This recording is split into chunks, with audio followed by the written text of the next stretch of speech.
Muy buenos días, hermanos y amigos que nos acompañan en esta mañana. Agradecemos a Dios sus vidas, el que deseen tener comunión con nosotros aquí en Comunidad Apostólica.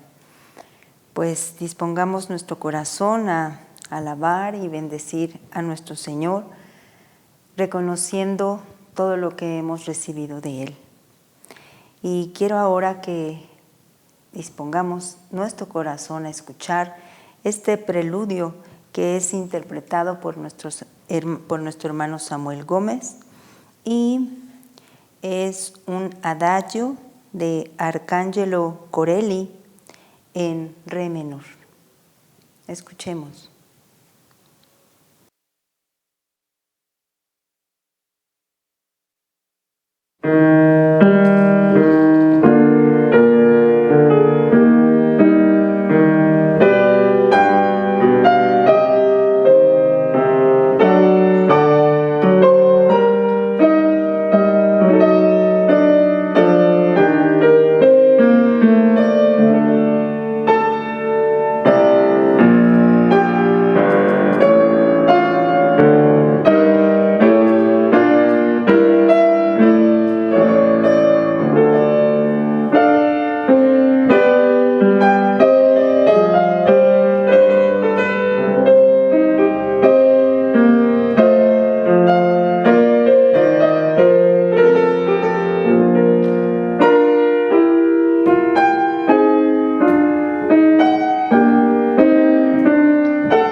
Bueno, ahora quiero invitar a nuestro hermano Osvaldo a que haga una oración para continuar nuestra reunión. Adelante, por favor.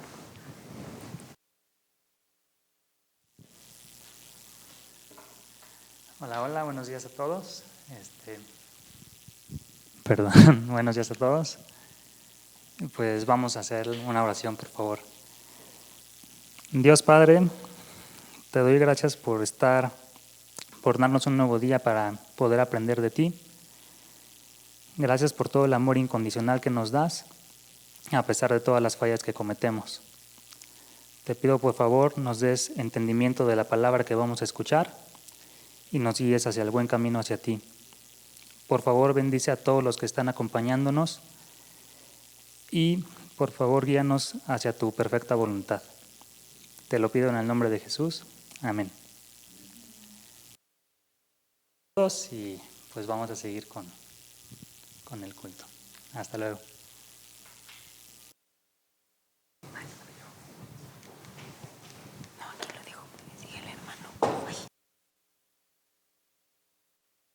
Muchas gracias a nuestro hermano Osvaldo. Ahora quisiera invitar a nuestra hermanita Sofi, que nos va a compartir una lectura de la palabra. Adelante, por favor, Sofi.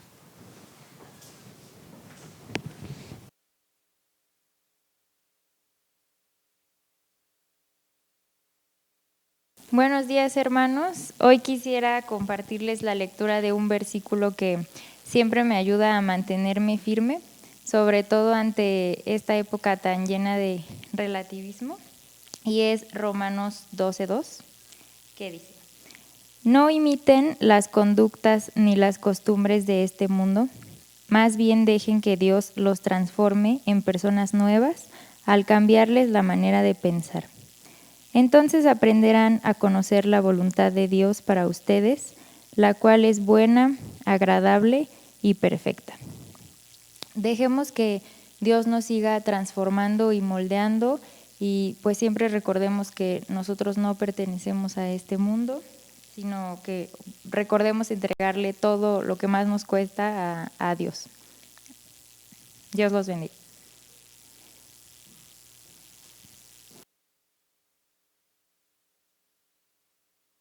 Muchas gracias, hermanita Sofi.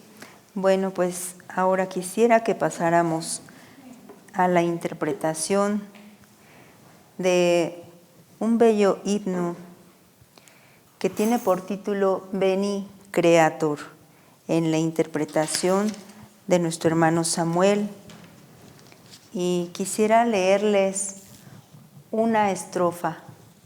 Este canto va a estar interpretado en latín, pero quiero leerles la primera estrofa y dice así: Ven Espíritu Creador, visita las almas de tus fieles, llena de la divina gracia los corazones que tú mismo has creado. Escuchemos con atención.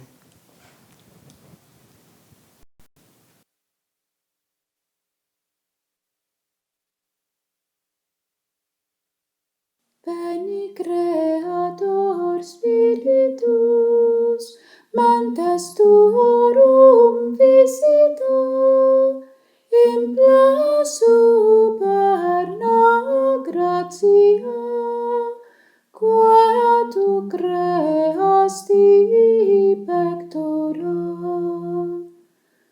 qui diceris Paraclitus, altissimi donum Dei, fonstibus signis caritas, et spiritualis unctio.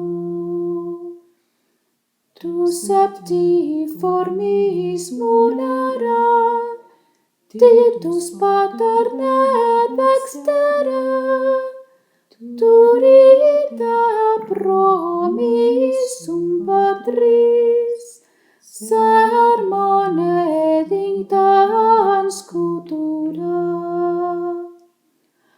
Pacem de lumen sensibus, infunde amorem corpibus, infirma nostri corporis, virtute firmas perpeti.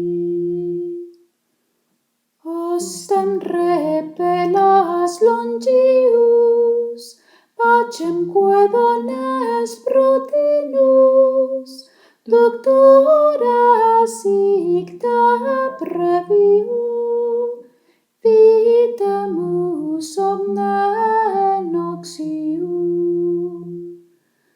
Pertesciamus da Patrem, noscamus atque Filium, teque utrius quae Spiritum, credamus omni tempore.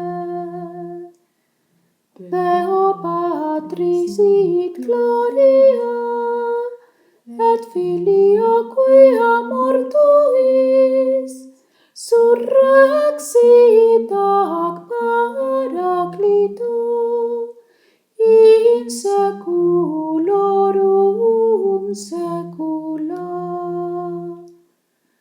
Amen.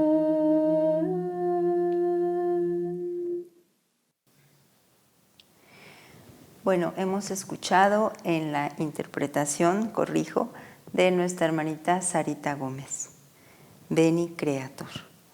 Ahora quiero también presentarles un canto que interpreta nuestra hermana Estela Jaimes y lleva por título El Padre Nuestro.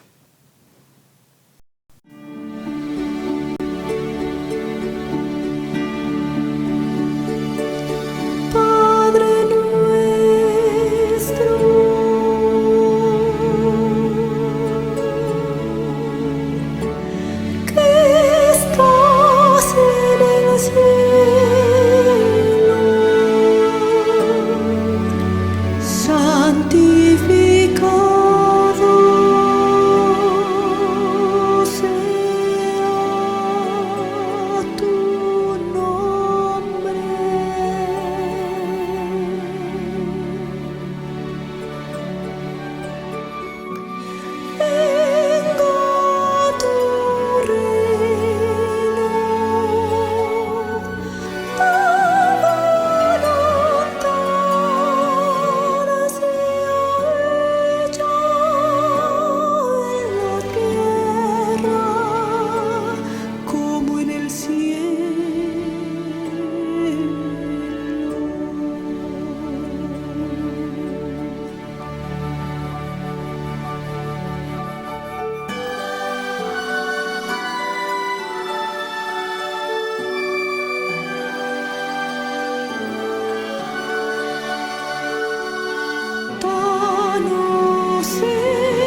y líbranos de tentación y defiéndenos del mal, porque tuyo es el reino y el poder y la gloria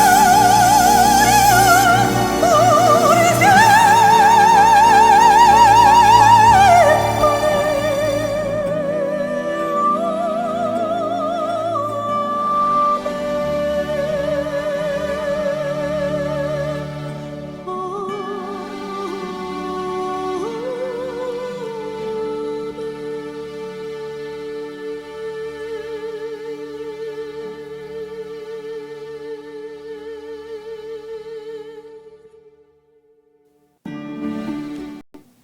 Sigamos alabando a nuestro Señor en nuestros corazones, en gratitud por todo lo que el Señor nos ha dado, por todo lo que hemos recibido de Él.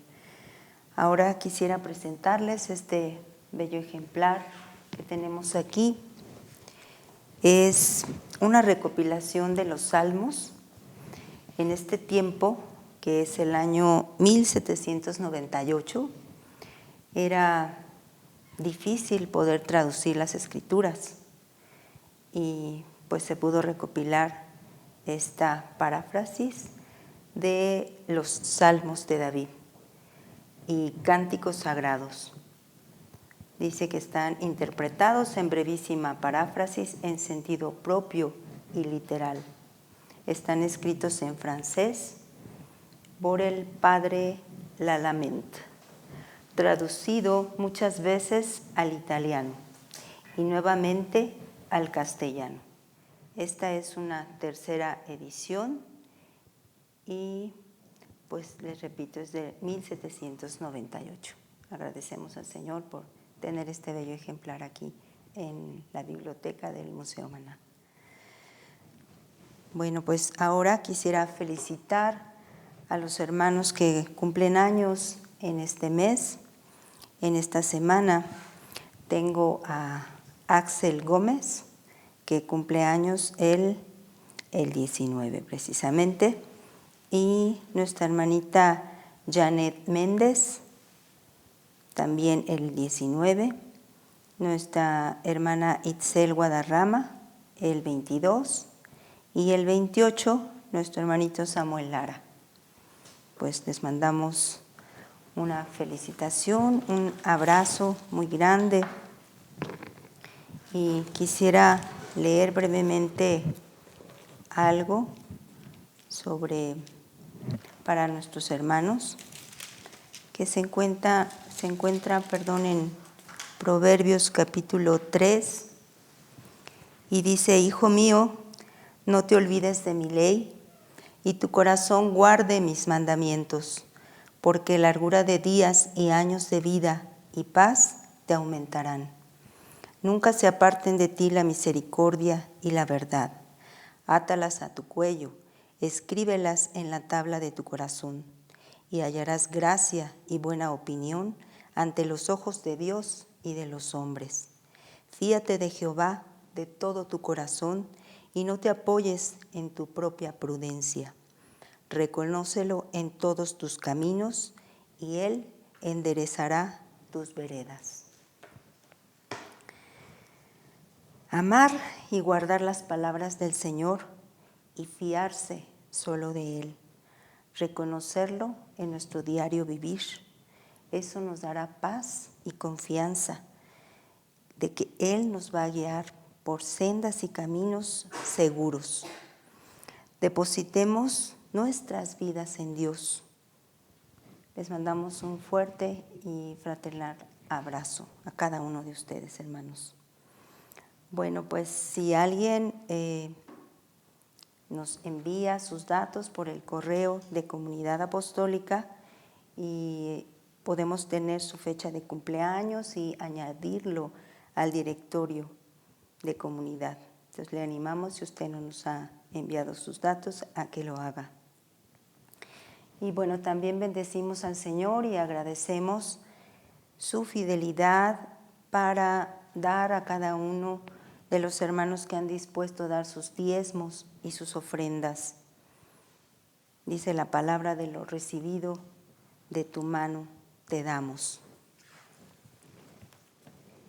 También quisiera leerles esta porción que dice: cada uno dé como propuso en su corazón, no con tristeza ni por necesidad, porque Dios ama al dador alegre. Y poderoso es Dios para hacer que abunde en vosotros toda gracia, a fin de que, teniendo siempre en todas las cosas todo lo suficiente, abundéis para toda buena obra. Dios les bendiga, hermanos, y les multiplique. Bueno, ahora quisiera saludar a todos nuestros hermanos que están conectados en diferentes países, en Japón, en Rusia, en Italia, España, Inglaterra, Canadá, Estados Unidos, tanto de Texas como de California, de El Salvador, de Brasil, y bueno, también de estos lugares como Tijuana, Baja California, Delicias, Chihuahua, Coahuila, Aguascalientes, San Luis Potosí, San Juan del Río, Jalapa, Veracruz, Cuernavaca, Morelos, del Estado de México, especialmente Querétaro, Tultitlán, Tehuacán, Puebla, Tabasco, nuestros hermanos de Chiapas y bueno, nuestros hermanos de la Ciudad de México, del Estado de México y de diferentes municipios. Les mandamos un cordial saludo y agradecemos al Señor por sus vidas. Y quisiera pasar ahorita al momento de las peticiones. Le ruego que usted tome nota de ellas para estar intercediendo por nuestros hermanos. La mamá de nuestra hermanita Rosario Garnica está enferma. Oremos porque el Señor pueda obrar en su salud. Queremos también pedir por Euseli. Es una pequeña que ha sido operada a corazón abierto y ha tenido varias complicaciones. Queremos seguir rogando al Señor porque van a operarla nuevamente el día de mañana. Entonces, pues pongamos su vida en las manos del Señor.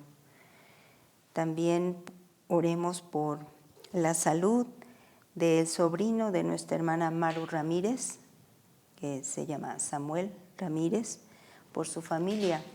Ellos se contagiaron y pues suplicamos al Señor por su salud y por su recuperación. También por nuestra hermana Lili Pérez, para que el Señor siga obrando en su cuerpo y ella pueda pronto estar bien. Por la salud de Angelita Oliva, que el Señor siga hablando a su vida y obrando en su cuerpo. Y queremos pedir especialmente por fortaleza y consuelo para nuestra hermana Maru Miranda, por el fallecimiento de su hermano y también por la salvación de sus sobrinos. También falleció el hermano Miguel Pérez Morales, papá de nuestro hermano Juan Jacobo. Que el Señor fortalezca y anime sus vidas y Él les consuele. Si usted quiere acompañarme, inclinemos nuestra cabeza y oremos al Señor. Padre bueno, te alabamos, te bendecimos y glorificamos tu santo nombre. ¿A quién podremos recurrir sino solo a ti, Padre, que tú tienes palabras de vida? Te alabamos por tu gran bondad, por tu gran amor, tu fidelidad que siempre tienes para con nosotros a pesar de fallarte muchas veces, Señor. Tú eres tan hermoso y pones tus oídos atentos a nuestra voz. Tú conoces, Padre, las peticiones que de antemano que queremos elevar a ti. Sin embargo, tú quieres que intercedamos por tu pueblo para estar en comunión contigo y con nuestros hermanos. Rogarte por cada uno de nuestros hermanos que han perdido a sus familiares, y que están dolidos por su partida, pero a la vez gozosos de saber que están ya en tu presencia, Señor. Te rogamos que tú los consueles y animes sus corazones y que sus ojos siempre estén puestos en ti. Gracias también por la vida de nuestros hermanos que han cumplido años. Te damos las gracias por sus vidas y las encomendamos a ti y a tu gracia. Y también por cada uno de nuestros hermanos que ahorita están afectados en su salud. Te rogamos por ellos, Padre, que permitas que puedan ellos recuperarse y que nosotros, que gracias a ti estamos bien, sigamos cuidándonos, Señor, y así podamos seguirte agradeciendo tu bondad, tu misericordia y suplicarte por cada uno de nuestros hermanos que tú los bendigas y les des de tu favor.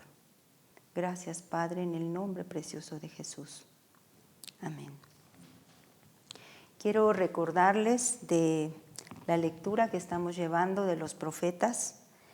Vamos ahorita en el capítulo 47 del Deutero Isaías. Les recuerdo, es un capítulo diario en 2 versiones diferentes y se lee de lunes a viernes. Entonces, hermanos, si se ha atrasado un poco en la lectura, pues yo le animo a que vaya leyendo lo que le falta y pues continuemos leyendo a los profetas. Ahora quisiera invitar a nuestro pastor Víctor Méndez para que él pueda compartirnos un testimonio en lo que Dios les ha estado usando en un albergue. Adelante, hermano, por favor. Hermano, buenas tardes. Es un gusto poder compartirles que usted habrá escuchado hace algunos meses, hace un par de meses, que comenzamos a asistir a una casa hogar que está en Tizayuca, Hidalgo. Entonces, agradezco a un par de hermanos que nos hablaron con la intención de participar. Nosotros les habríamos comentado que nos dieran oportunidad a conocer a los niños, a conocer la dinámica de la casa. Creo que vamos por buen camino y ahora, pues en breve, nos vamos a comunicar con ustedes, hermanos, para organizarnos y ver en qué podemos apoyar. Siempre en estos lugares es evidente la carencia, es evidente la falta de atención que por parte de las autoridades tendrían que tener. Las autoridades generalmente, no dan y tampoco dejan que se haga mucho trabajo. Esto porque, por ser una casa hogar registrada ante las organizaciones, ante las instituciones gubernamentales que se encargan de ello, tienen prohibido que nosotros les hablemos de religión. No nada más nosotros, cualquier grupo religioso no puede llegar a hablar abiertamente del Evangelio. Mire, hermano, nosotros podríamos quizás hacer una campaña en llevar alimentos, juguetes, ropa, qué sé yo, pero definitivamente tienen una carencia primordial y esta es en los principios, si quiere usted verlo así, religiosos que tendrían que tener, pero ni siquiera ello, mucho menos hablar abiertamente del Evangelio. Nosotros hemos estado buscando, a través de argumentar que son principios morales, que son principios éticos, que son principios que les ayudarán a su formación y a través de ello hemos estado buscando hablarles de la palabra de Dios, del Evangelio, hemos estado tratando de que conozcan a Jesús y que comiencen a tener inquietudes con respecto a ello. Creo que de alguna manera vamos avanzando bien, los niños comienzan a conocernos, han comenzado a acercarse a nosotros y a platicarnos algunas de las situaciones que vamos conociéndolos, va uno entendiendo el por qué están ahí. Generalmente son pequeños que están en procesos cuando los papás pelean la custodia o cuando hay un procedimiento legal que impide que cualquiera de las partes tenga a los pequeños. Entonces se dan, bueno, a través de los tribunales y de las instancias legales, se hacen llegar los niños a este tipo de casas hogar. Entonces, pues bueno, son niños con bastantes problemas, con bastantes carencias, con bastantes dificultades, en donde nosotros creemos que como cuerpo de Cristo, nosotros como hermanos, como sabedores de la palabra, podemos llegar a aportar algo a sus vidas. Yo le insistiría mucho en ello. De momento ni siquiera estaríamos planteándole ayudas en otro tipo de cuestiones materiales, sino aquellas que involucran su tiempo. Los niños, creo que en este sentido sí necesitan un juguete, pero necesitan quien juegue con ellos. Necesitan sí quizás un cuaderno, sí quizás una computadora, pero pues el adulto que se involucre con ellos y que les enseñe a utilizarlos, no tanto porque no haya alguien más que lo pueda hacer, creo que la institución contaría con ello, sino porque lo que realmente estos pequeños necesitan es la compañía pues de alguien que les pueda entender, que les pueda apreciar y que pueda involucrarse con ellos de tal forma pues que comience a amarles, que comience a entender que pues bueno, usted y yo tenemos sí nuestro tiempo restringido, sí nuestras actividades familiares, pero comprendiendo lo que Jesús, lo que el Evangelio, lo que la Biblia nos llamaría a hacer. Entonces, en la entrega de nosotros, y esto involucra su tiempo, el mío, el de todos, tendría que estar esto precisamente, el poder hacer un pequeño sacrificio en aras de que el otro, y en este caso, por ejemplo, estos pequeños, pueda realizarse ante las situaciones que estamos viviendo con respecto a estas leyes, con respecto a estas tendencias ya desde distintos ámbitos, el gubernamental, el social, o sea, todos los ámbitos apuntan hacia algo bastante terrible y tiene que ver precisamente con niños. Yo me imagino y veo el futuro de estos pequeños en dos posibilidades, una con Cristo y otra sin Cristo. Y la que usted puede vislumbrar sin Cristo sabrá que es terrible, que es catastrófica y que el día de mañana puede arropar aquí pues a una situación bastante deplorable para ellos. Entonces, está en usted, hermano, está en nosotros poder hacer algo hoy por estos pequeños. Yo le pediría, vaya poniéndolo en oración en su corazón, porque el día de mañana, pues evidentemente nosotros, aunque toda mi familia se ha involucrado en el proyecto, es poco lo que nosotros podemos hacer. Qué ideal, qué beneficio sería que como iglesia, que como cuerpo pudiésemos involucrarnos en este tipo de proyectos. Entonces, hermano, póngalo en oración, le agradezco su atención.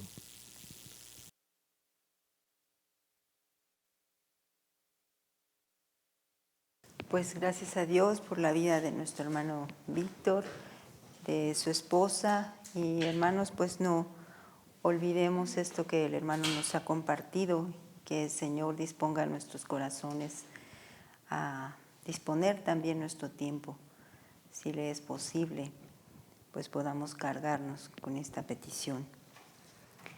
Pues ahora quisiera invitar a nuestro pastor Cristian, que nos trae la palabra el día de hoy.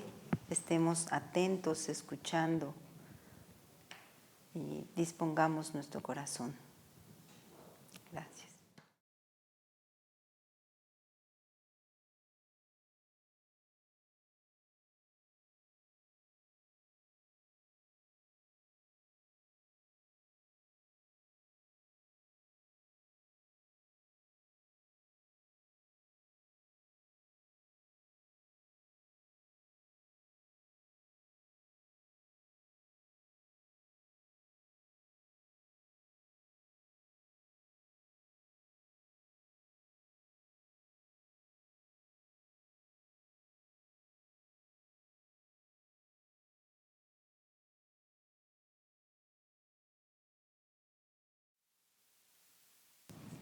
El sermón escatológico de Jesús, el sermón escatológico de Cristo, la escatología es la doctrina de las cosas postreras.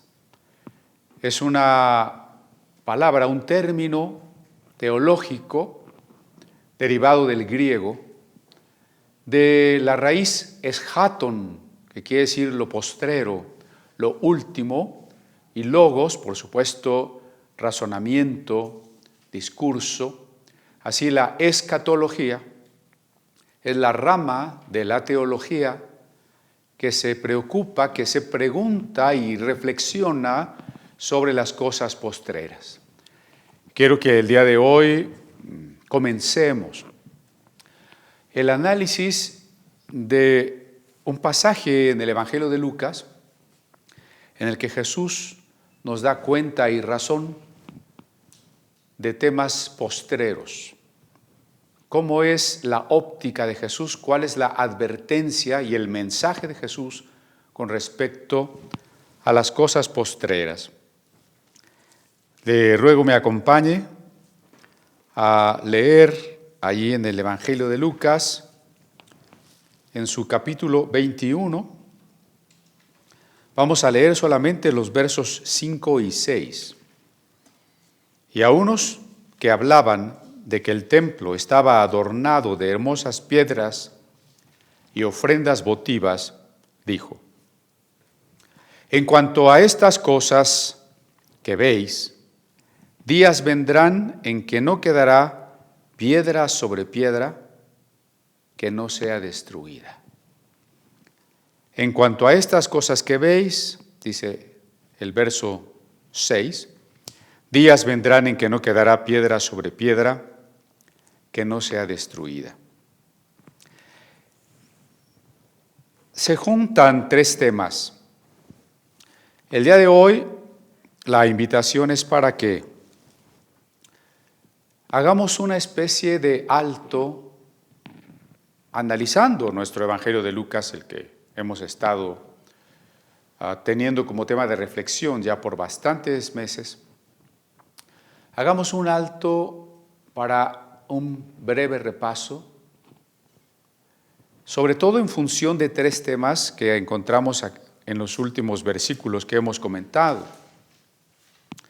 Esos tres temas son el templo,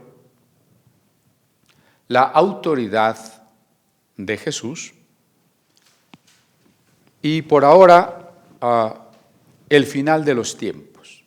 Tres temas: el templo, la autoridad y el final de los tiempos. Ese final de los tiempos en que ciertamente la historia del mundo se ha de cerrar con la glorificación de Jesús el Cristo. Cuando Jesús habla de este sermón escatológico, nos dejará claro el triunfo del Hijo del Hombre, del Rey, hijo de David, descendiente de David. Así que quisiera que descubramos los principios que en el Evangelio de Lucas están de manera permanente.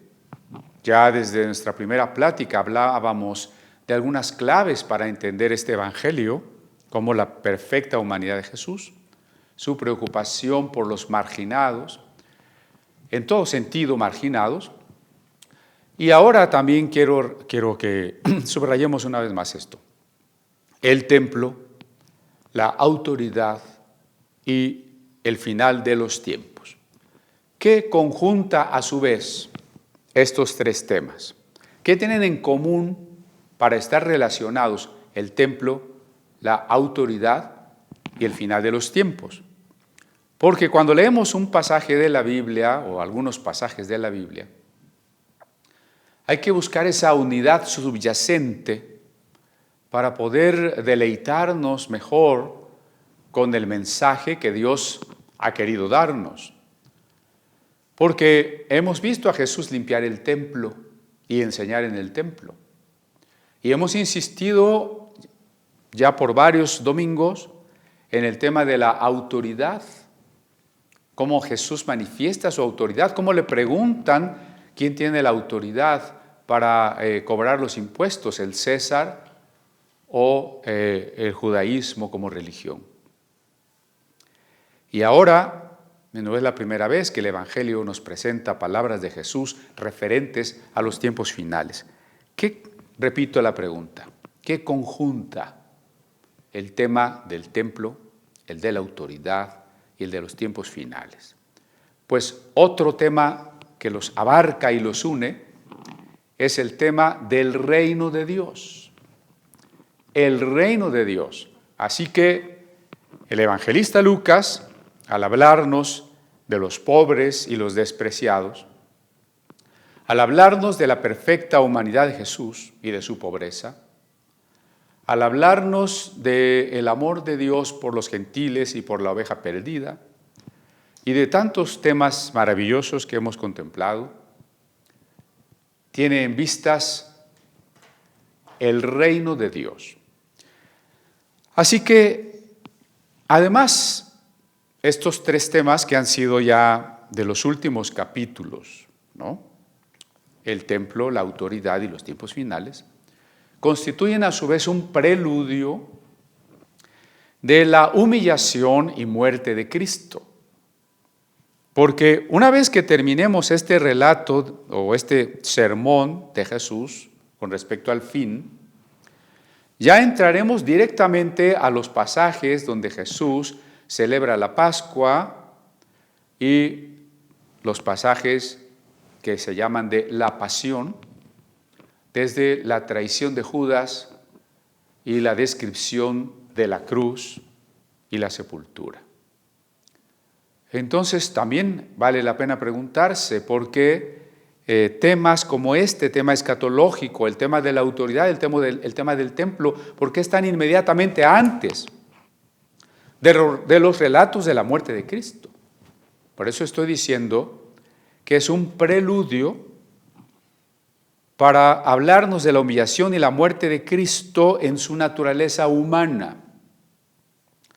Jesús nos está hablando ahora de un sermón escatológico y de su futura glorificación, que no es por supuesto inmediata, que no va a ser en ese momento en que Jesús está hablando, sino que antes de la glorificación tiene que venir el tiempo de humillación y de muerte.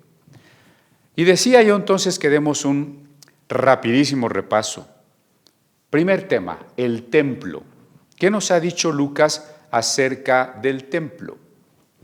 Recuerde, por ejemplo, que Jesús a los 40 días de nacido, dice Lucas, fue llevado desde Galilea por sus padres al templo de Jerusalén, o tal vez más cerca, desde Belén, donde hayan estado viviendo en ese mes y fracción que Jesús había nacido, pues lo llevaron al templo de Jerusalén, en donde se encontró con Simeón, aquel anciano que dijo: Señor, ahora sí puedo morir en paz porque mis ojos han visto la salvación de Israel. Aquella profetisa viuda, Ana, viuda de muchos años, que fue también testigo de quién era ese niño. Eso es un relato con respecto al templo. Pero en Lucas 19:45, ya más cerca de lo último que hemos estado reflexionando, nos hemos encontrado con que entrando en el templo comenzó a echar fuera a todos los que vendían y compraban en él. En esta última etapa del ministerio de Jesús, encontramos que va camino a Jerusalén, y cuando llega a Jerusalén y finalmente llega al templo, al igual que muchos peregrinos que venían de lugares lejanos, valga pleonasmo, peregrinando, y que después de llegar a los muros de la ciudad, caminaban hacia el templo y lo primero que encontraban del templo era el atrio. De la misma manera Jesús, y se encuentra a los mercaderes allí. Y entonces el primer asunto relacionado directamente con el templo es que Jesús echa fuera a los que venden en el templo. Una vez que los echa fuera, dice el capítulo 20, ahora sí tenga su Biblia a la mano, por favor. lo voy a estar llevando a muchos versículos. Entonces, acompáñeme, búsquelos y juntamente léalos conmigo. En el capítulo 20 dice el verso 1, sucedió un día que enseñando Jesús al pueblo en el templo, llegaron los escribas, los sacerdotes, los ancianos, y a partir de ahí le empiezan a cuestionar a Jesús, empiezan a interrogarlo, a querer poner en duda su ministerio. Estoy en el tema 1, ¿no? El templo. Jesús limpia el templo, Jesús enseña en el templo, sus enemigos quieren avergonzarlo en el templo. ¿Y qué dice el capítulo 21 que acabo de leer? Pero en su verso 1, levantando los ojos vio a los ricos que echaban sus ofrendas en el arca de las ofrendas. ¿Esto dónde sucedió? En el templo. Lo que hemos dicho el domingo pasado de aquella viuda que dio aquellas 2 moneditas y que era todo lo que tenía, eso sucedió en el templo. Y en el verso 5 que acabamos de leer, a unos que hablaban de que el templo estaba adornado de hermosas piedras y ofrendas votivas, es decir, el sermón escatológico está dicho en la circunstancia del templo y con motivo de la observación y las preguntas que la gente y los discípulos le hacen con respecto al templo. Y adelantándonos un poquito, en el mismo capítulo 21, pero ahora los versos 37 y 38, dice, y enseñaba de día en el templo. O sea, una vez que termine el sermón escatológico, insistirá el evangelista que Jesús durante los días, las horas de luz, enseñaba en el templo, y de noche saliéndose estaba en el monte que se llama de los Olivos. Y todo el pueblo venía a él por la mañana para oírle en el templo. Interesante que estos capítulos, ya son 3 capítulos finales de Lucas, acercándonos al fin. El tema es el templo, el lugar en donde Jesús enseña, el contexto en el que Jesús enseña es el templo. Desde la limpieza que hace del templo hasta esta que es la última referencia en el Evangelio de Jesús en el templo. Porque una vez que termina el capítulo 21, ya el 22 nos comienza a platicar de la Pascua y luego ya viene la traición de Judas. Entonces, este verso 38, Lucas 21, 38, todo el pueblo venía a él por la mañana para oírle en el templo, es la última referencia de Jesús y el templo. Diríamos que es de alguna manera una nota de casi el último día que Jesús tuvo la libertad y la oportunidad de enseñar allá en el templo de Jerusalén. Tema número 2, la autoridad. ¿No? Recuerde, tema 1, el templo. Tema número 2, la autoridad. Voy a salpicar algunos versículos o darles un resumen salpicado de versículos, mejor dicho, porque, bueno, por supuesto, el tema de la autoridad de Cristo recorre todo el Evangelio, pero comienzo por el capítulo 5 y verso 24, donde Jesús dice, pues para que sepáis que el Hijo del Hombre tiene potestad en la tierra para perdonar pecados, dijo al paralítico, a ti te digo, levántate, toma tu lecho y vete a tu casa. Qué autoridad tan grande de Jesús que no tiene ningún ser humano.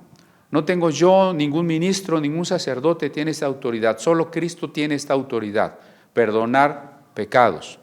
Para que sepáis que el Hijo del Hombre tiene la autoridad de perdonar pecados. Otro aspecto de la autoridad de Jesús está en el capítulo 8 y en el verso 25. Jesús calmó la tempestad y entonces, atemorizados, se maravillaban y se decían unos a otros los discípulos, ¿quién es este que aún a los vientos y a las aguas manda y le obedecen? Ahí tenemos otro caso conspicuo, claro, sobre la autoridad de Jesús. En el capítulo 9 y verso 35, que es el contexto de la transfiguración, vino una voz desde la nube que decía, este es mi Hijo amado, a él oíd. Y cuando reflexionamos en esta perícopa, habíamos insistido que la voz del Padre, que se deja oír desde procedente del cielo, no dice, oigan a Moisés, oigan a la ley, oigan a los ángeles, oigan a su corazón, Oigan al Hijo, este es mi Hijo amado, a Él escúchenlo. Por encima de cualquier otra voz, de cualquier revelación, la autoridad suprema en revelación es la revelación misma. Cristo constituye en sí mismo, en su persona, la suprema revelación de Dios. En el capítulo 10 y en el verso 22, Jesús dice con todas sus letras: todas las cosas me fueran entregadas por mi Padre, y nadie conoce quién es el Hijo sino el Padre, ni quién es el Padre sino el Hijo, y aquel a quien el Hijo lo quiere revelar. La autoridad de Jesús es tal que todas las cosas el Padre las ha entregado en su mano.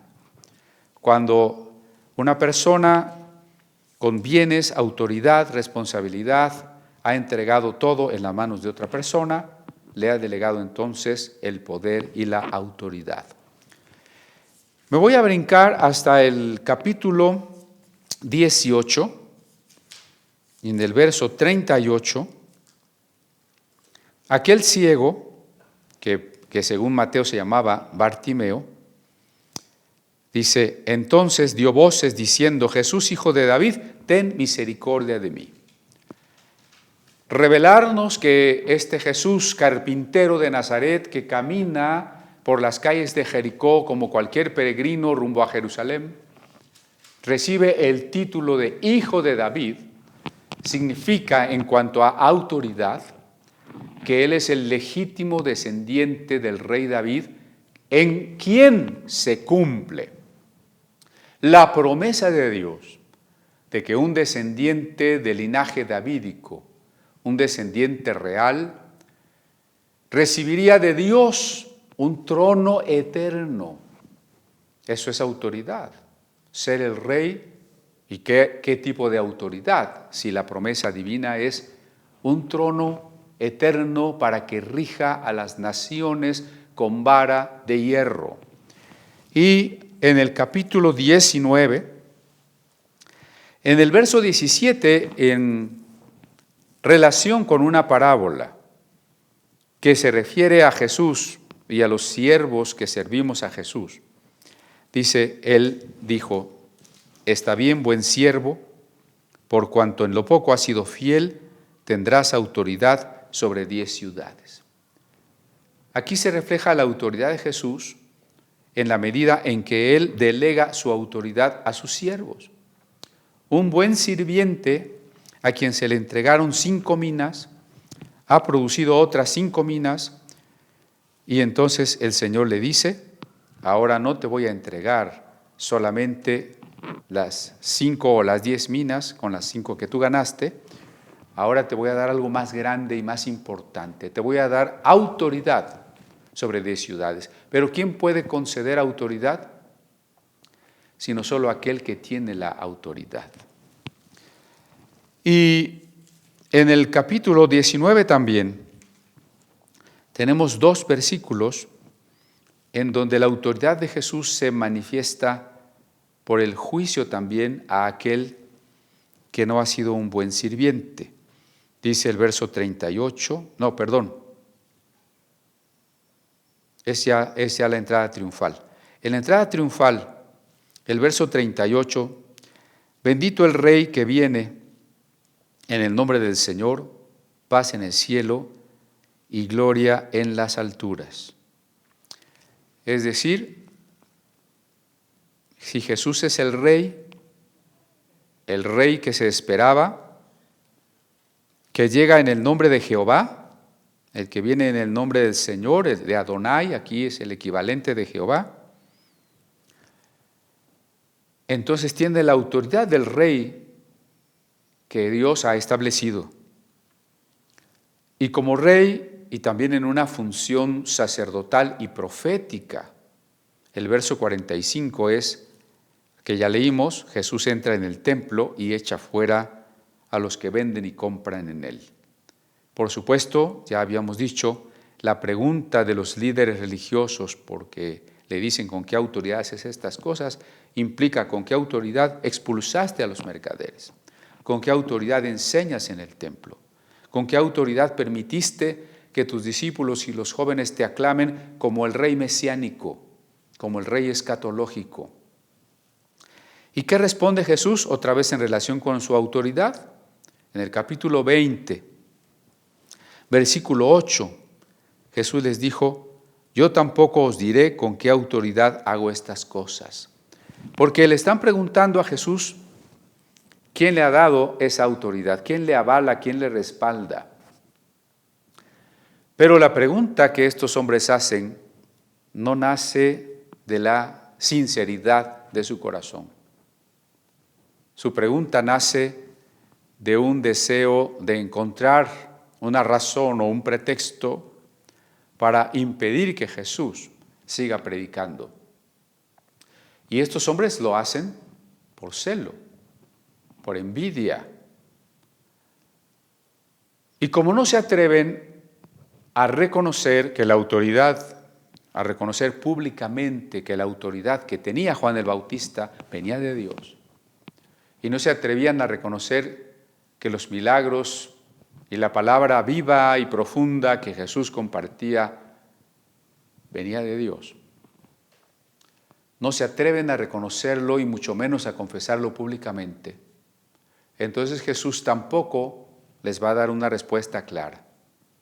Simplemente les dirá: yo tampoco les diré con qué autoridad hago estas cosas.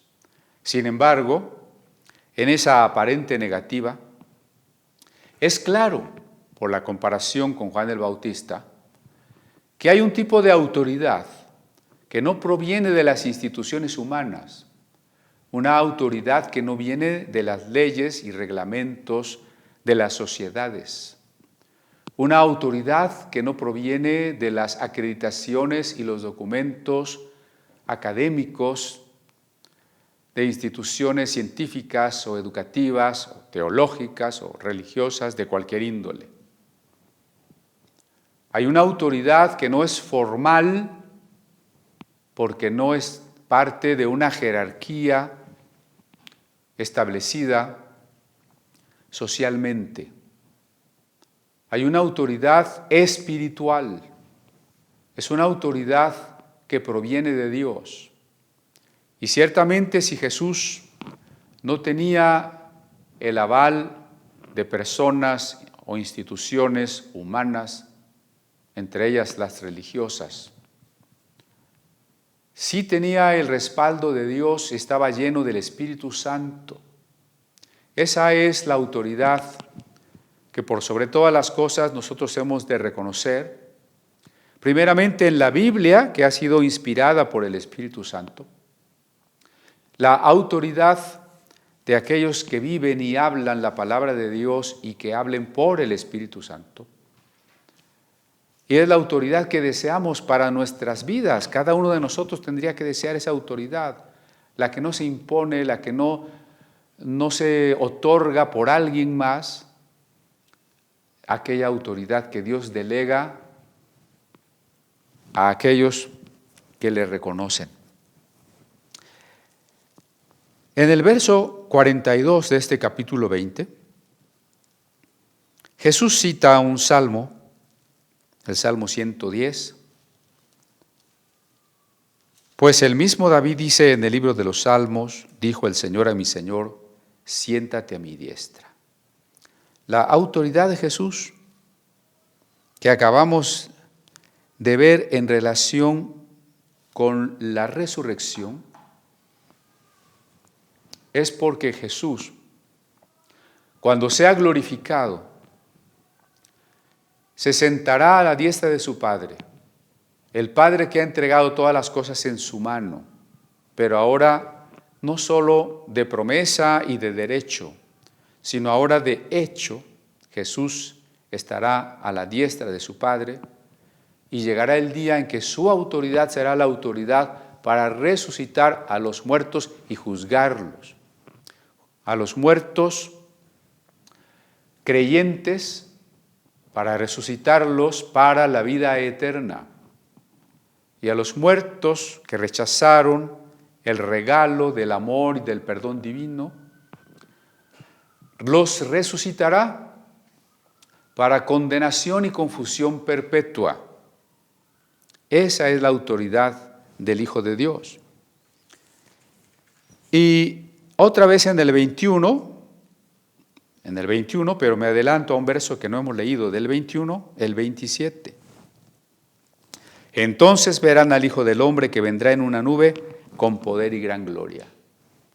Esta autoridad de Jesús para expulsar demonios, para calmar el viento y la tempestad, esta autoridad para limpiar leprosos o abrir los ojos de los ciegos, esa autoridad para enseñar y para limpiar el templo, esa autoridad para entrar como rey a Jerusalén, ahora se manifestará de manera plena, patente y gloriosa cuando Jesús regrese, como lo dice este verso 27, el Hijo del Hombre vendrá en una nube con poder y gran gloria, y entonces esta autoridad para resucitar a los muertos habrá llegado a su punto culminante, habrá llegado a su kairos, a su tiempo en el plan divino.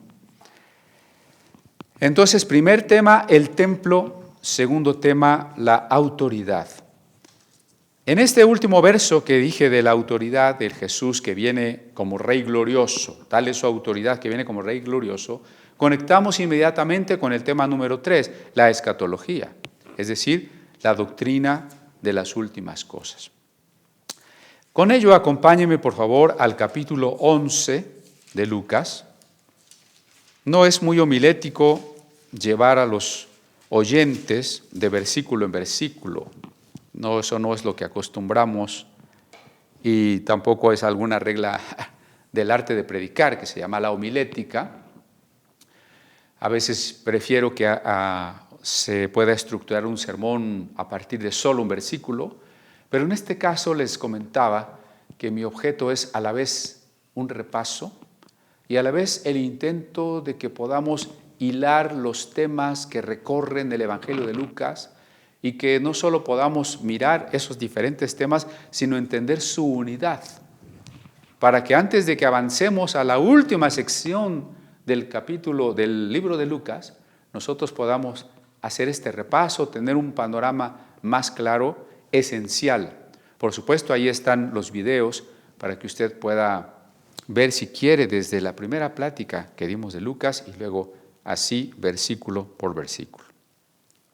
Decía en el capítulo 11, versos 31 y 32. Estamos viendo cuando Lucas menciona ya temas plenamente escatológicos, ¿no? Claro, la acción del Espíritu Santo en el mundo ya es un advenimiento de la escatología y Lucas, tanto en el Evangelio como en el libro de los Hechos, da un papel preponderante al Espíritu Santo. Acabamos de escuchar el canto de Sara Gómez, interpretado por Sara Gómez, el canto latino antiguo de Ven Espíritu Creador. En Lucas, el Espíritu Santo es un tema esencial. Ha engendrado a Jesús y ha ungido a Juan el Bautista, ha ungido a Jesús para el ministerio profetizado por el segundo Isaías. Así que, bueno, la reina del sur, dice el 31, que es la reina de Saba, hoy probablemente Yemen, el país de Yemen, se levantará en el juicio con los hombres de esta generación y los condenará, porque ella vino de los fines de la tierra para oír la sabiduría de Salomón, y aquí más que Salomón en este lugar. Es un tema escatológico, ¿no? En el día del juicio, la reina de Saba será un testigo contra todos aquellos que pongan pretextos de por qué no creyeron en Jesús. Señores, que yo no creí porque la iglesia era puro negocio, pedían dinero. Es que yo no creí porque el padre o el sacerdote o el pastor fulano, yo sabía que cometió un pecado y pues yo dije, no, nada de eso es verdad. Y todos los pretextos que usted quiera enlistar. Es que la iglesia me quedaba lejos, es que estaba lloviendo, es que pues en la pandemia no había reuniones, y sí, claro que no hay, pero hay transmisiones, ¿sí?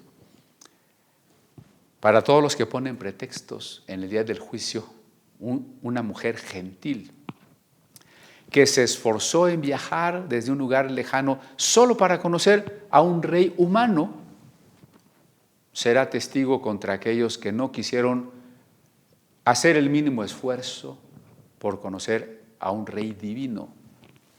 El verso que sigue: los hombres de Nínive se levantarán en el juicio con esta generación y la condenarán, porque a la predicación de Jonás se arrepintieron. Y aquí más que Jonás en este lugar. Los ninivitas no solamente eran gentiles, desde la perspectiva judía, impuros. Además eran enemigos de Israel, acérrimos enemigos, destructores del reino de Israel, el reino del norte. A pesar de ello, un profeta llamado Jonás logró que buscaran a Dios. Y dice Jesús: he aquí más que un profeta, el Mesías es el profeta por antonomasia, el profeta por excelencia, y más que profeta. Y aquellos que escuchan el Evangelio y lo rechazan recibirán mayor condenación.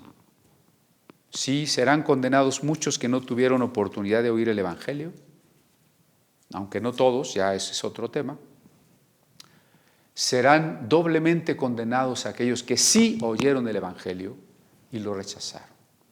Amigo que nos está escuchando, si usted rechaza el Evangelio, no le amenazo yo, de hecho no es una amenaza, pero es un aviso, porque ¿cómo sería el hecho de que Dios nos juzgue con mayor severidad por cuanto no fuimos ignorantes de su mensaje amoroso, pero no lo quisimos, lo rechazamos? Otro pasaje ya plenamente escatológico en Lucas, el capítulo 12. Yo no sé si usted tenía presente, si se acordaba de todos los versículos escatológicos o todos los versículos de la autoridad de Cristo que hemos visto a lo largo del Evangelio. Pues no, por eso la razón de este repaso. Capítulo 12, verso 8, dice lo siguiente: os digo que todo aquel que me confesare delante de los hombres, también el Hijo del Hombre le confesará delante de los ángeles de Dios. Cuando sea el momento en que Dios nos pida cuentas tras la muerte nuestra, si nosotros confesamos a Jesús sin avergonzarnos de Él, incluso lo confesamos frente a aquellos que sabíamos que nos odiarían por esa causa, que nos perseguirían. Estamos hablando de las leyes que en algunos de nuestros países, como es el caso de México, estipulan ahora que cualquier persona o institución que no acepte la ideología de género será acallada, amordazada, clausurada, perseguida. ¿Seguiremos confesando al Hijo del Hombre o nos avergonzaremos de ello? Es más fácil hacernos contemporáneos y amigos del mundo para no sufrir ninguna adversidad u oposición. Eso es más fácil. Pero el que me negare ante los hombres, yo también le negaré ante mi Padre. El que me confesare ante los hombres, yo le confesaré delante de mi Padre. ¿Y qué implica que Jesús nos confiese ante el Padre? Que cuando el Padre, como juez justo, diga, esta persona pecó, merece la condenación eterna, Jesús diga, no. Padre, esta persona es mi discípulo. Yo la he limpiado con mi sangre. Él ha creído en mi sacrificio en la cruz, en mi resurrección. Eso es que Jesús nos confiese. Por supuesto, el Padre lo sabe todo, pero es una manera retórica de saber cómo la fidelidad con Jesús tiene de parte de Dios el Padre una recompensa de vida eterna, un regalo de vida eterna. El verso 40 del mismo capítulo 12. Vosotros pues también estad preparados, porque a la hora que no pensáis, el Hijo del Hombre vendrá. ¿No? Ya Jesús está advirtiendo que el Hijo del Hombre vendrá. Ahora, el Hijo del Hombre es Él, pero Él está presente ahí hablando. Entonces, ¿qué quiere decir que vendrá? Pues que primero tendrá que irse Como le dijo a Felipe, según nos relata Juan 14, ¿no? Es necesario que yo me vaya, le dice a Felipe, ¿no? Un tiempo no estaré con ustedes, pero ustedes saben a dónde voy y saben el camino. Y es cuando le preguntan, Señor, pero ni sabemos a dónde vas, ¿cómo pues podemos saber el camino? El Hijo del Hombre habría de irse, ciertamente, y esa es la última sección de Lucas, cómo el Hijo del Hombre se fue. Pero ya está previsto aquí. El Hijo del Hombre va a regresar y eso es absolutamente seguro. Es más seguro que el hecho que mañana podamos ver el sol. Solamente que no sabemos el día ni la hora.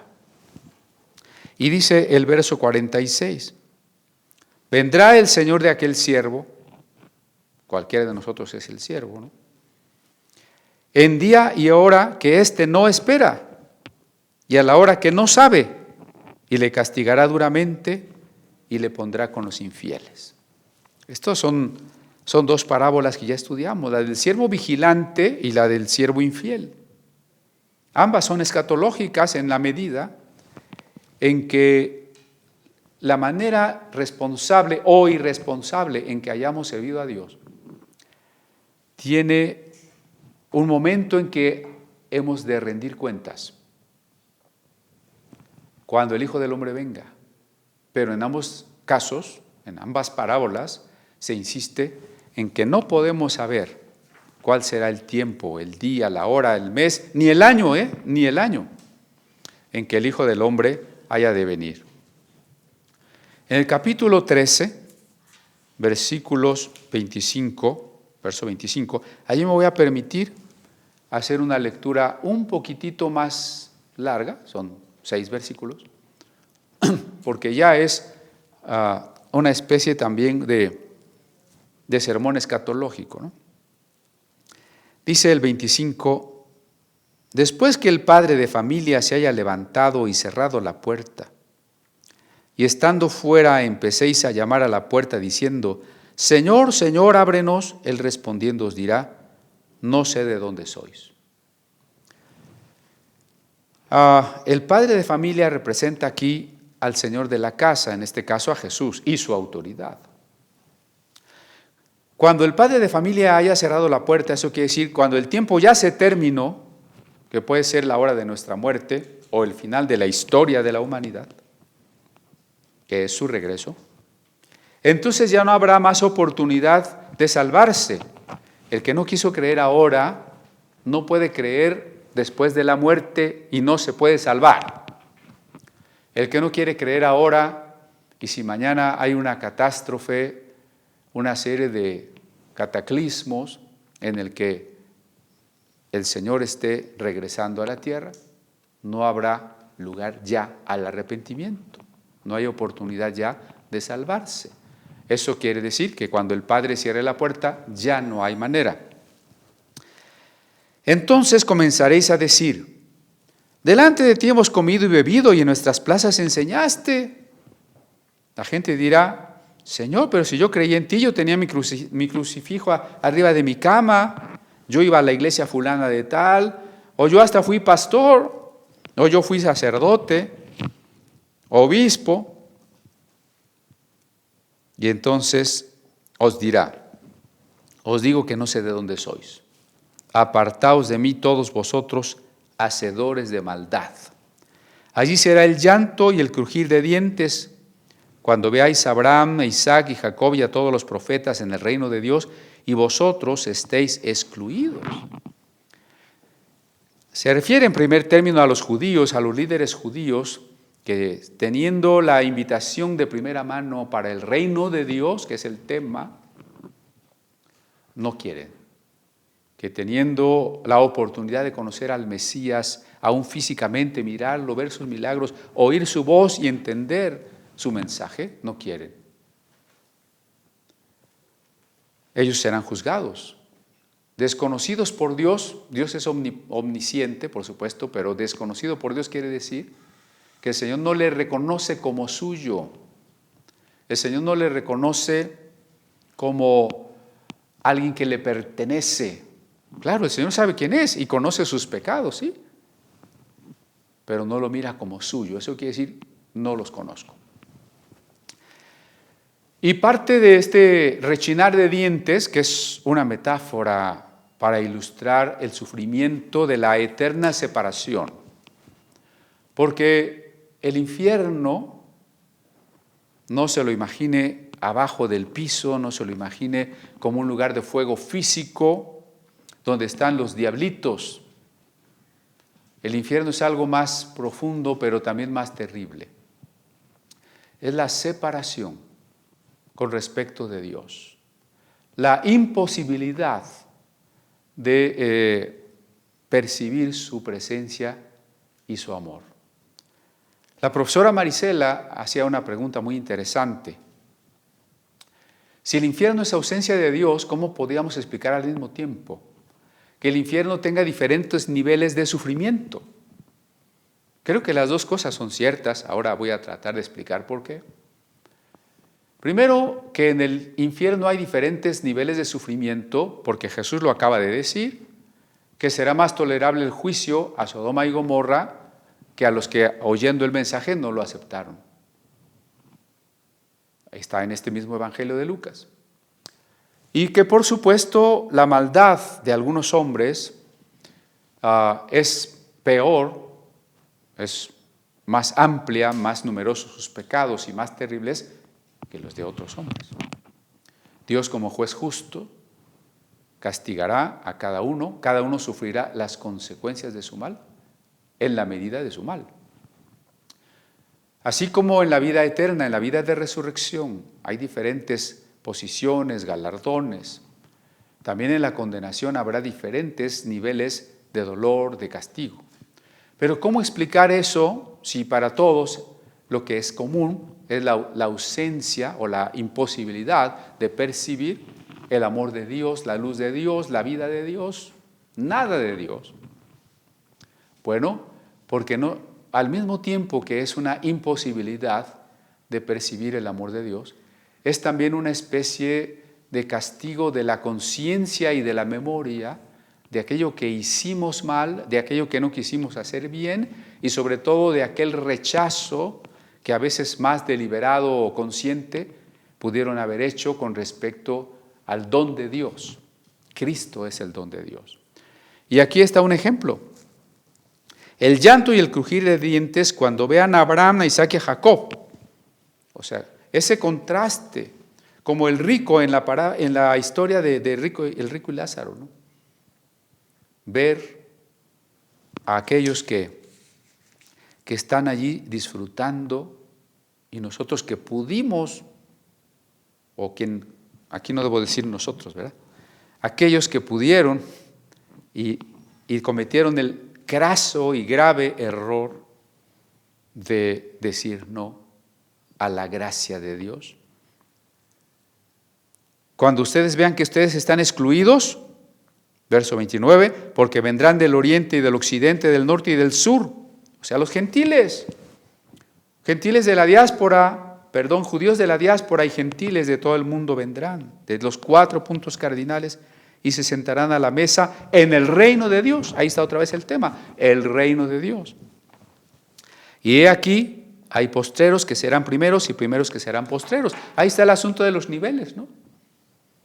El que ahora es un apóstol famoso, enriquecido por sus predicaciones de prosperidad, si es que alguna vez nació de nuevo, será postrero en la vida de resurrección. Y si es un falso apóstol, un falso cristiano, entonces estará en esta condenación, mirando cómo los demás se salvaron, y él recibe, por haber engañado a muchos, una gran condenación.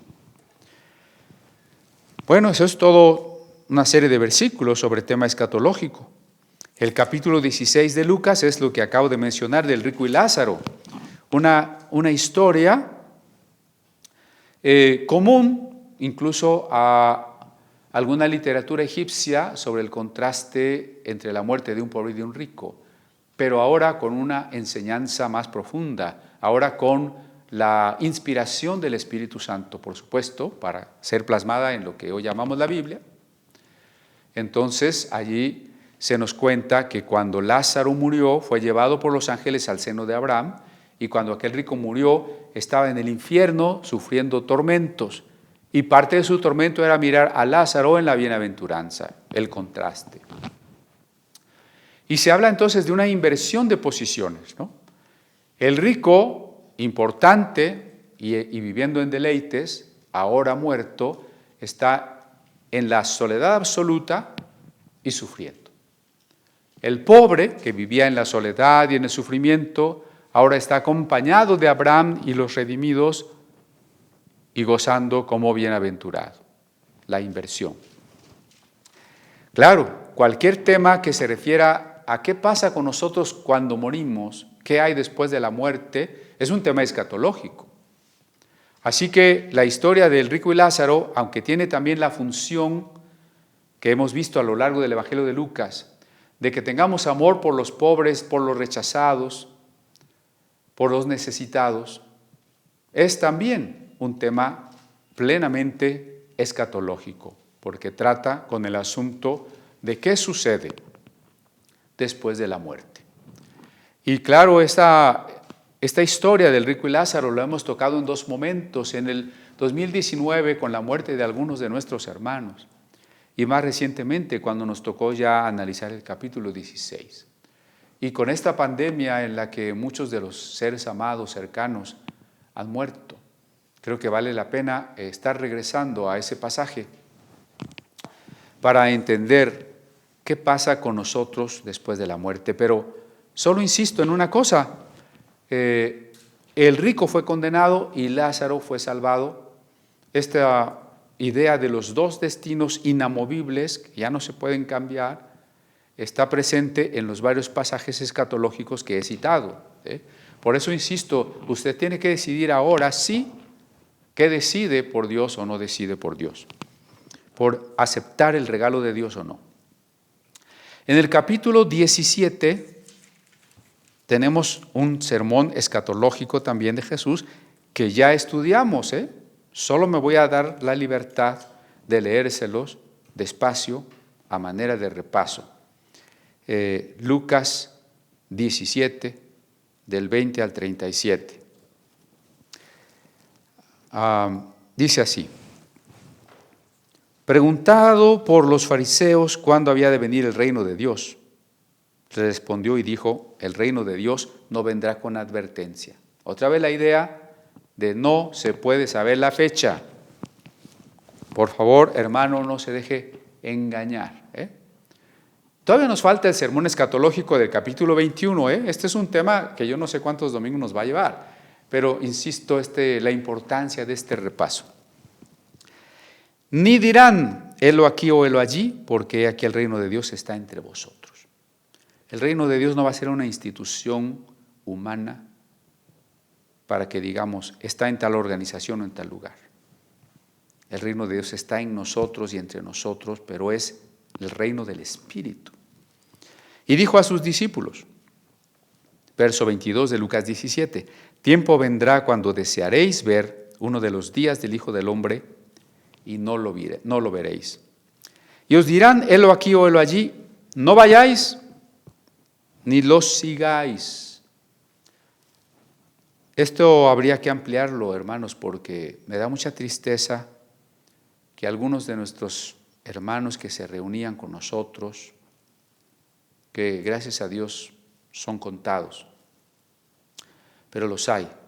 Y conozco también un sinfín, un gran número de evangélicos que han dejado la sana doctrina.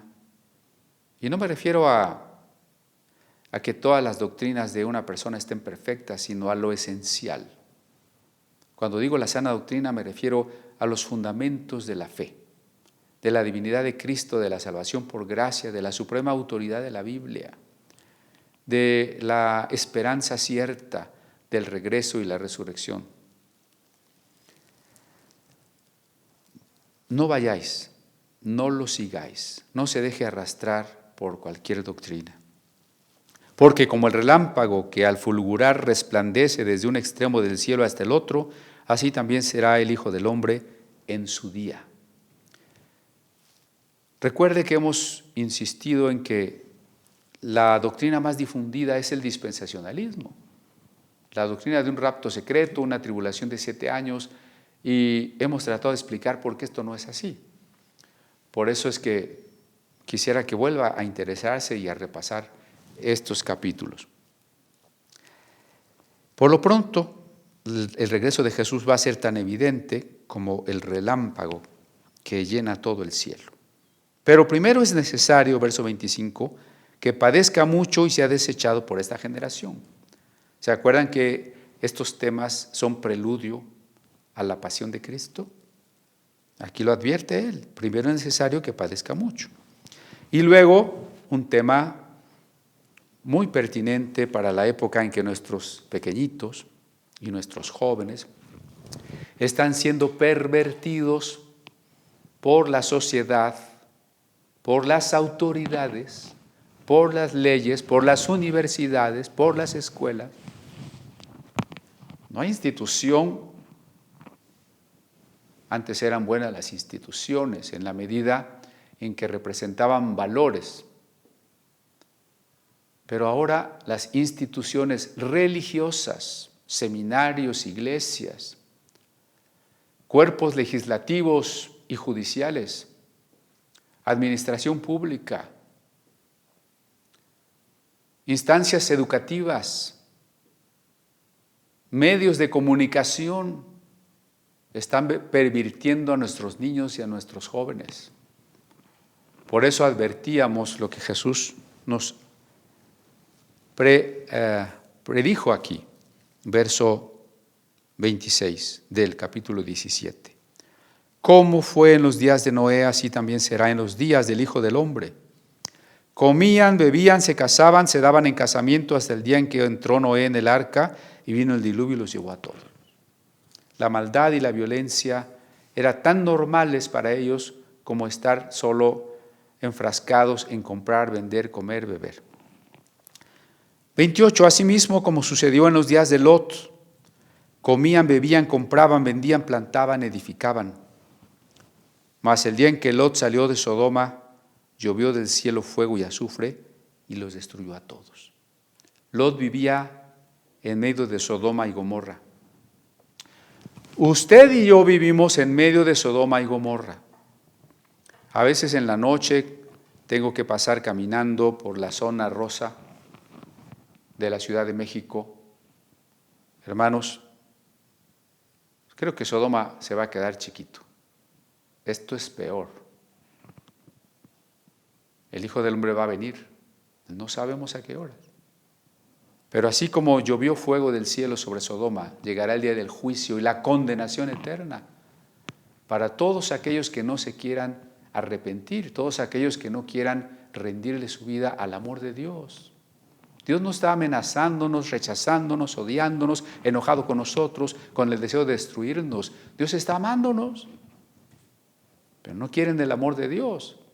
Entonces, cuando la historia llegue a su fin, cuando Jesús venga y sea el tiempo del juicio, habrán rechazado el amor de Dios, sufrirán sus propias consecuencias. ¿Por qué vino Jesús a salvarnos? Para que no sufriéramos la condenación.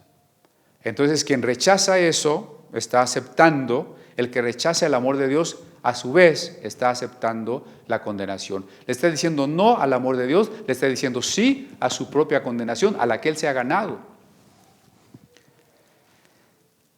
Bien, así será el día en que el Hijo del Hombre se manifieste. Verso 31. En aquel día, el que esté en la azotea y sus bienes en casa, no descienda a tomarlos, y el que en el campo asimismo no vuelva atrás. Acordaos de la mujer de Lot.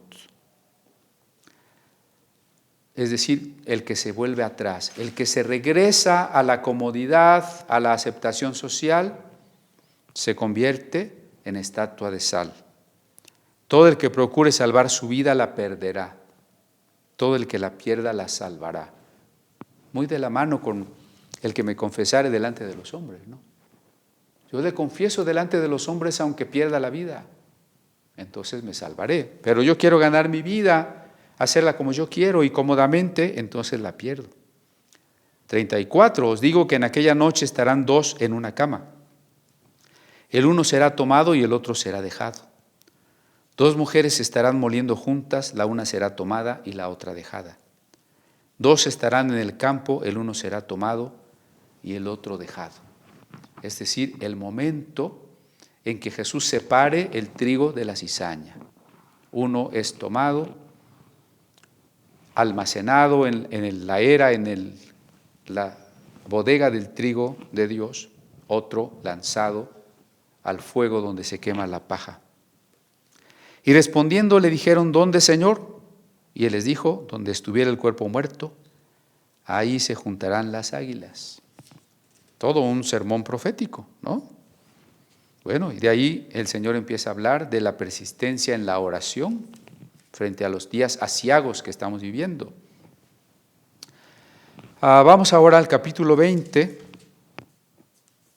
verso 35. Mas los que fueren tenidos por dignos de alcanzar aquel siglo y la resurrección de entre los muertos, ahí está un tema escatológico. Aquí se llama a la vida eterna aquel siglo. ¿Y cómo comienza la plenitud del reino de Dios y nuestra vida eterna también plena, aunque ya la hemos recibido, pero cómo la disfrutamos ya en plenitud? En la resurrección de los muertos, aquel siglo. Y por último, pues ya regresemos a nuestro capítulo 21, el que hemos leído al principio, cuando Jesús dice, no quedará piedra sobre piedra. En el verso 7 le preguntaron diciendo, Maestro, ¿cuándo será esto y qué señal habrá cuando estas cosas estén para suceder?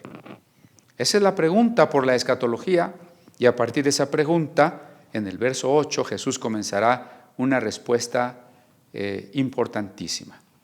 Pero ahora, por favor, retomemos. Templo, autoridad, tiempos finales. Todo ello se une en el concepto el reino de Dios. Pero todo eso es un preludio a algo que tiene que suceder antes y que Jesús dijo, la humillación del Hijo del Hombre, que ya acabo de leerles en otro verso. Pero vamos a varios versículos ahí también. ¿Cómo Jesús ha empezado a anunciar ya su muerte? Capítulo 9, verso 22.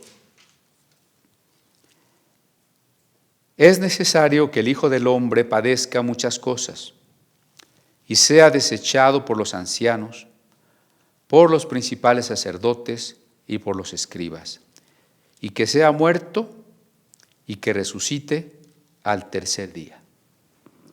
Antes entonces de que Jesús resucite, antes de que el Hijo del Hombre sea esa figura gloriosa que anunciaba el libro de Enoc y el libro de Daniel, tiene que ser desechado, tiene que ser muerto. Y es a partir de este versículo donde se describe el punto de partida de Jesús en su camino a Jerusalén. Desde este capítulo 9, lo que hemos comentado hasta este 21 en el que vamos, todo esto ha sucedido en el camino a su muerte, en el camino a Jerusalén. En el verso 33 del capítulo 13, Lucas 13, 33, sin embargo, es necesario que hoy y mañana y pasado mañana siga mi camino, porque no es posible que un profeta muera fuera de Jerusalén. Jesús está advirtiendo que al igual que los profetas, y aunque Él sea más que profeta, y aunque Él sea el profeta por excelencia, tendrá que morir. ¿Y dónde morirá? Pues precisamente en Jerusalén. En el capítulo 17, verso 25, pero primero es necesario que padezca mucho y sea desechado por esta generación. Lo acabábamos de leer, Jesús advirtiendo de que vendrá glorioso en su reino. Antes de venir en su reino, tiene que padecer, tiene que ser desechado, tiene que ser asesinado. Capítulo 18, versos 31 al 33. Tomando Jesús a los 12 les dijo, he aquí subimos a Jerusalén y se cumplirán todas las cosas escritas por los profetas acerca del Hijo del Hombre, pues será entregado a los gentiles y será escarnecido y afrentado y escupido, y después que le hayan azotado, le matarán. mas al tercer día resucitará. Entonces se ha venido anunciando a lo largo del Evangelio la muerte de Cristo. Incluso desde aquel momento en que Simeón se encuentra con María en la presentación del pequeñito Jesús, Simeón le dice: una espada traspasará tu alma, refiriéndose ya al dolor de la muerte del hijo de María. Y ahora en el capítulo 20, los versos 14 y 15. Mas los labradores, es la parábola de los labradores malvados, los labradores al verle discutían entre sí, diciendo: este es el heredero, venid, matémosle para que la heredad sea nuestra. Y le echaron fuera de la viña y le mataron. Ahí está otra vez Jesús, a través de una parábola, diciendo cómo los líderes religiosos, los pastores del pueblo, le asesinarían por ser el Hijo de Dios. Ya después del capítulo 21, o a partir del capítulo 21, no, después del 21, que es el que estamos analizando ahora, tendremos ya una narración más detallada de la traición, de la aprehensión, de cómo Jesús será escarnecido, del juicio injusto que le condenará, todo un cuadro descriptivo del sufrimiento en la cruz. Y aunque es el Hijo de Dios, el Verbo eterno, su muerte, tan muerto como que fue sepultado. Acompáñeme a leer el verso 6 del capítulo 21, ahora lo vamos a leer en griego.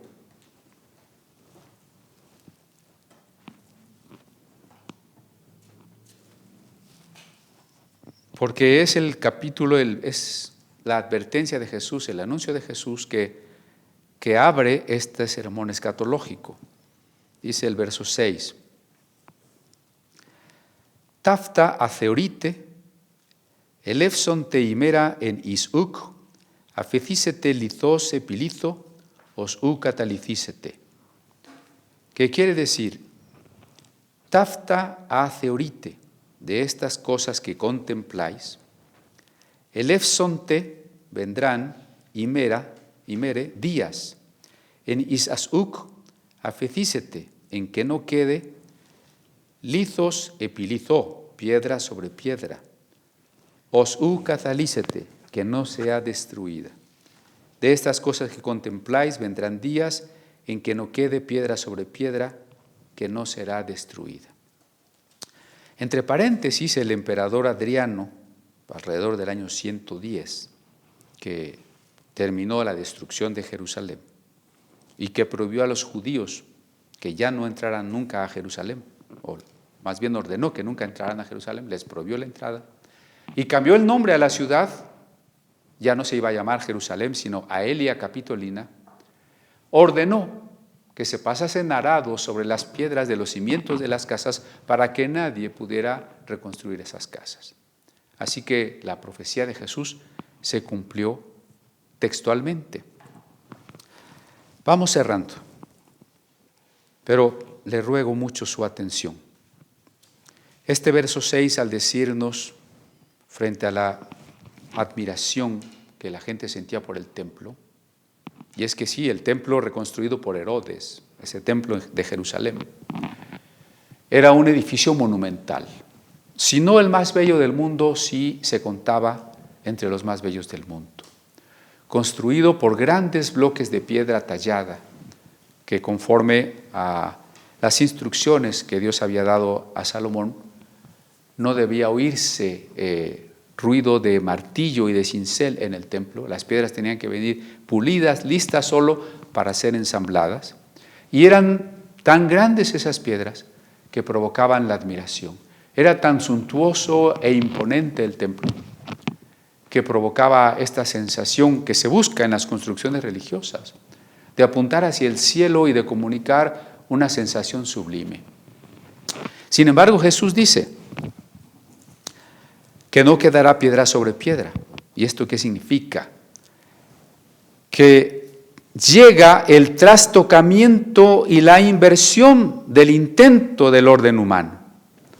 Todo lo que el hombre ha intentado ser, que sea orden, en sus gobiernos, en sus instituciones, en sus jerarquías, en sus opiniones, ha de ser trastocado. Nada de sus construcciones, y aquí no son importantes las físicas, nada de sus construcciones psicológicas, sociales, políticas, permanecerá. Todo será trastocado, todo será invertido, porque viene el caos.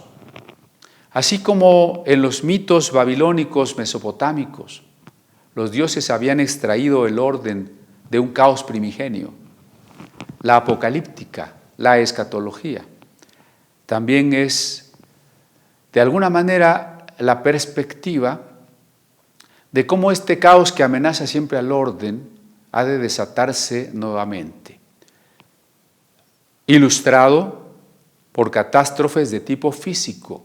Cuando la Biblia dice los terremotos, las guerras, etcétera, más que a las cuestiones físicas que siempre han sucedido, porque siempre ha habido terremotos y guerras, está ilustrando el terremoto y el cataclismo moral, espiritual de la humanidad.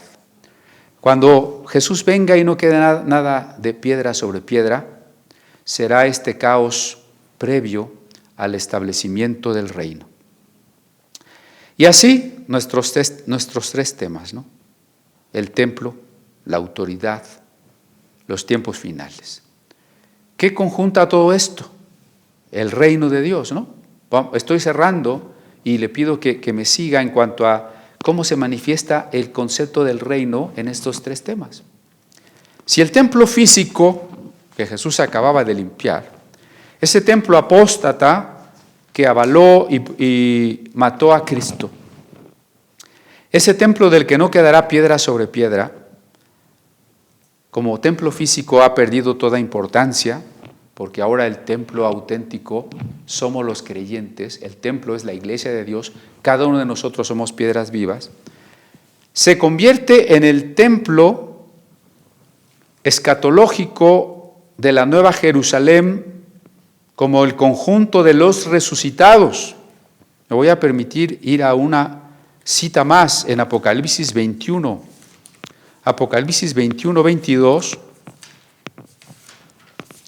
dice lo siguiente, refiriéndose a la ciudad celestial, a la Jerusalén de oro. Y no vi en ella templo, porque el Señor Dios Todopoderoso es el templo de ella y el Cordero.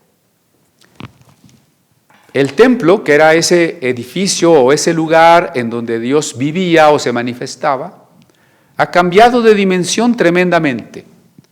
Ahora el templo es una comunidad de creyentes en las que el Espíritu Santo vive. Y cuando esa comunidad sea resucitada, es comparada a una ciudad nueva, una ciudad eterna, celestial. Y ahora Dios no está en el templo. Ahora esa ciudad no tiene necesidad de un templo, porque ahora Dios mismo es el templo. Sí se ve. En el concepto tradicional de las religiones, los templos son los lugares donde Dios está adentro. Ahora es al revés. El templo escatológico, que es la iglesia resucitada, está adentro del templo y ahora el templo es Dios mismo. Hay una inversión allí. Lo voy a leer nuevamente. No viene ya templo. El Señor Dios es el templo. El Cordero es el templo. Entonces, ¿cómo el tema del templo se manifiesta en el concepto reino? Porque el templo físico, un templo de una religión particular, el judaísmo, ha dejado de tener toda importancia. Ahora el templo es la Jerusalén redimida, constituida por todos aquellos que vinieron del norte y del sur, del oriente y del occidente. Y ahora no tienen ellos un templo. Ellos están dentro de un templo que es Dios mismo. El segundo concepto, el de la autoridad, lo encontramos en que Jesús está sentado a la diestra del Padre y cuando llegue el momento de su regreso, se cumplirá la palabra de que todos los enemigos serán puestos por escabel, por taburete, por estrado de sus pies. Y entonces la autoridad de Jesús se manifestará en su clímax. Y el tema escatológico, pues ahí está. Cuando el templo sea templo escatológico, cuando Jesús haya recibido de su Padre el sometimiento de todos sus enemigos, entonces se habrá cumplido la palabra. Antes, en su naturaleza humana, Jesús será humillado. Lo iremos viendo en Lucas. Antes de esta glorificación, antes de este templo glorioso, antes de estar a la diestra de su Padre, Jesús será humillado y asesinado. Pero esa humillación de Jesús no es una derrota para Jesús, no es una victoria de Satanás. La cruz de Cristo no es una victoria de Satanás y una pérdida para Jesús. La cruz de Cristo, como es un acto de amor, entonces es, fíjese bien lo que voy a decir, la suprema manifestación de la gloria de Dios, la suprema manifestación del amor de Dios. Dios es glorioso cuando hace un milagro, claro, vemos su gloria, cuando realiza un portento, cuando nos redime. Pero no me cansaré de subrayar que la mayor gloria de Dios está en su debilidad pendiente de una cruz. Está en haberse hecho tan pequeño como un gusano, dice el Salmo 22. Susceptible y vulnerable a todo lo que los hombres quisiesen infligirle. Ahí está su mayor gloria, porque teniendo el poder para no hacerlo, lo hizo voluntariamente. ¿Y por qué lo hizo? Por amor. ¿Cuál es la mayor muestra del amor divino? No que haya sacado a los hebreos de la esclavitud en Egipto. No el que podamos estar en una reunión de adoración donde sintamos su presencia. Sí, son muestras del amor divino, pero la mayor muestra, la mayor manifestación del amor divino es el momento en que Dios ofrenda su vida, su ser, sin reserva, sin límite, por nosotros.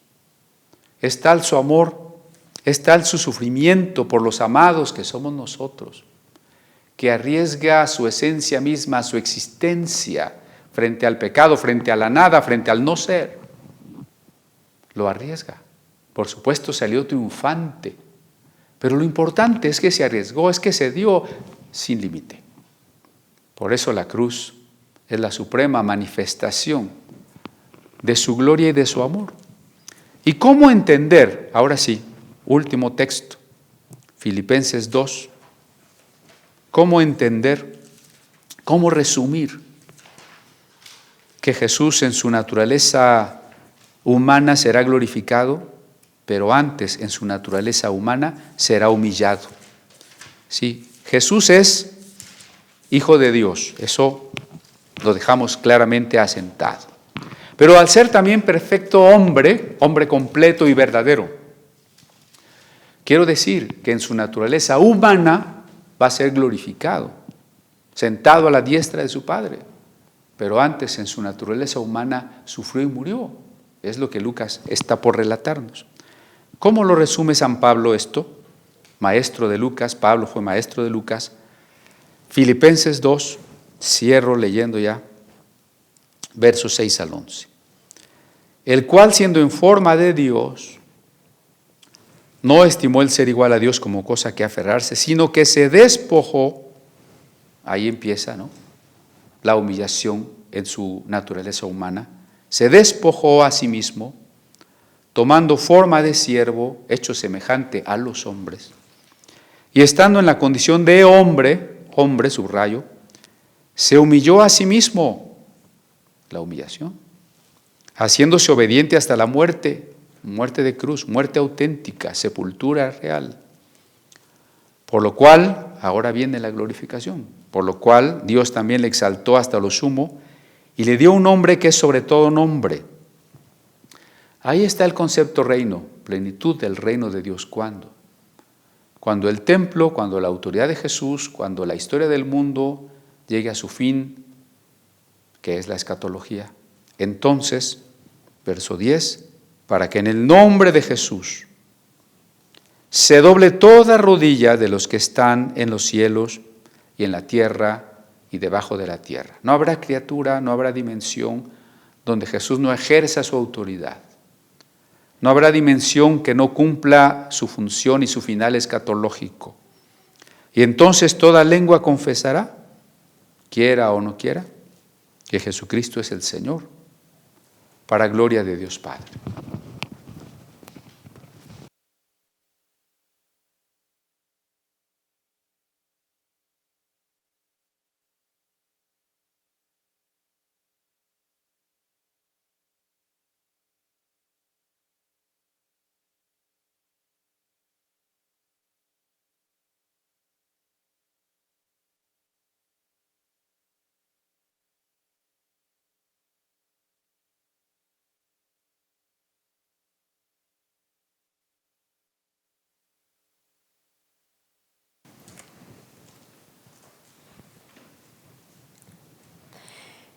El que no quiere creer ahora en Jesucristo, ya no habrá tiempo después. La palabra dice, he aquí ahora en tiempo aceptable, he aquí ahora el día de salvación. El infierno será la eterna separación de Dios. La palabra de Dios también nos dice, buscad al Señor mientras pueda ser hallado, llamadle en tanto está cercano. Yo les invito, amigos, que digan sí al amor de Dios, que se reconcilien con Él. Él lo espera. Ahora quisiera invitarles a que usted a lo largo de la semana pueda conectarse a las reuniones que se tienen en las células. Le invitamos para que usted lo haga. Si no lo ha hecho, puede usted unirse a cualquiera de ellas y en la conversación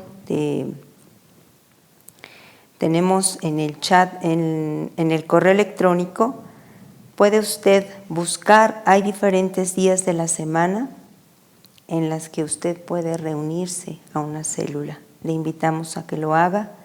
También que usted pueda seguir participando de las reuniones que tenemos los domingos a las 11 de la mañana, a media semana los miércoles a las 5 de la tarde, los viernes al curso de padres que es a las 7 de la noche.